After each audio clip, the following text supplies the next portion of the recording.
Well, let's have a look at the newspapers now on the programme. Dipty's with us as ever, and Dipty's starting with Theresa May's new Brexit plan being received with, well, let's face it, a lot of criticism today. That's right. She's hoping she's fourth time round lucky. We said this after the third plan as well. Theresa May is asking MPs to back her latest proposal, a 10-point plan for a new Brexit deal that she hopes will appease both sides. But it seems that everyone is united in their opposition today, as you see on the front page of The Independent. As part of that deal, she's promising, among other things, a vote on holding a second referendum if MPs do back the bill. But they, as I said, they seem to only agree on their joint opposition of the plan. Nigel Farage and Jeremy Corbyn have refused to back the deal, as well as a handful of Tory MPs. The Independent saying here, May's bold plan is worse than the old plan. Yeah, the criticism is pretty widespread, actually, isn't it, in the British papers? Particularly from the tabloids as well. So the Daily Mail calls it Theresa's gamble too far, evoking the fury of the Tories and the Labour Party's outright rejection. For the Daily Telegraph, she's desperate, deluded and doomed, as you see there in a series of unflattering photos of the British Prime Minister. While you have cartoonist Patrick Blower, who says for him it's clear that it's time for May to leave. Here is her all-day dog's breakfast cafe, but it's closing down. As it's closing down, they're offering a last chance to try our bold new offer. Clearly, for this cartoonist, it's just a desperate attempt.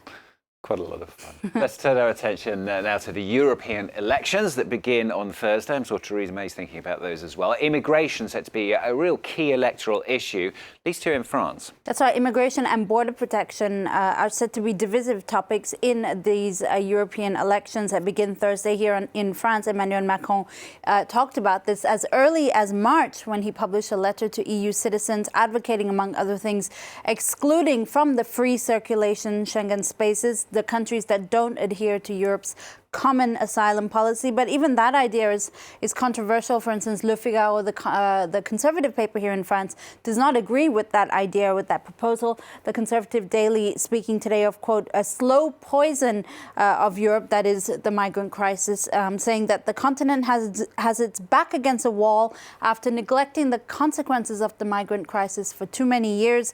The paper predicting that the obsolete Schengen Accords will disappear because, I quote, national interests will always prevail over communal solidarity. And immigration, in fact, is also a preoccupation for Europe's rising far right, of course. Libération is looking through how these parties are really attacking women's rights. They're actually starting to erode women's rights, and that begins with abortion, according to Libération, which it calls the axis of male or male. It's a play on words here. In fact, abortion is really the mother of all battles. We've seen this unfold in the US already.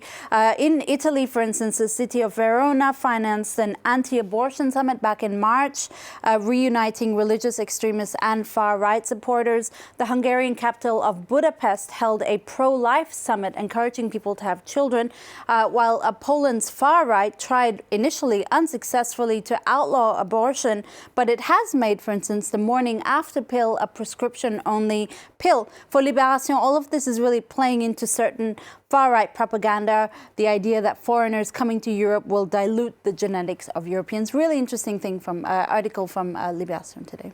Let's change topics completely for you now. Le Parisien is looking at a plan by Paris City Hall. This is to create really a giant garden around the Eiffel Tower. Yeah, it looks pretty. It sounds great. But if you're a commuter like I am, it's an absolute nightmare because he wants to make that whole part, the whole neighborhood around the Eiffel Tower pedestrian only.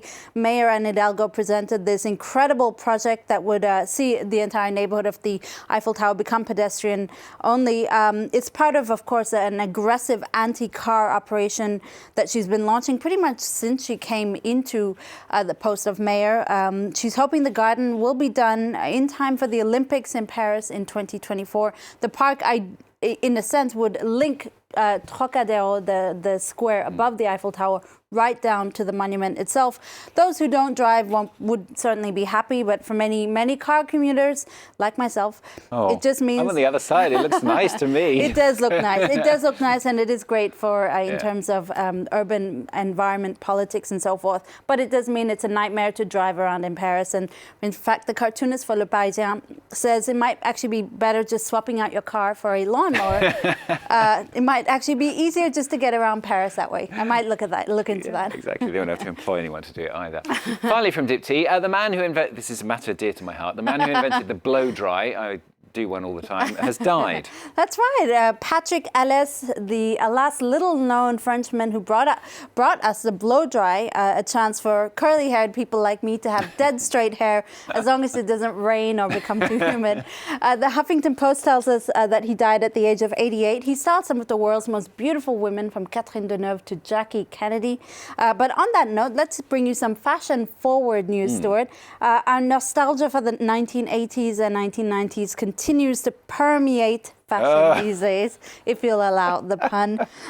The bouffant hairstyle that Kylie Minogue and Barbra Streisand made famous in the 80s is coming back. Rest assured, it won't be exactly like that. It'll be more of a modern perm, but it's coming back nonetheless. OK, we shall see whether that takes it. Thank you very much, Dipty. A little bit more on top. We need to boof on it up.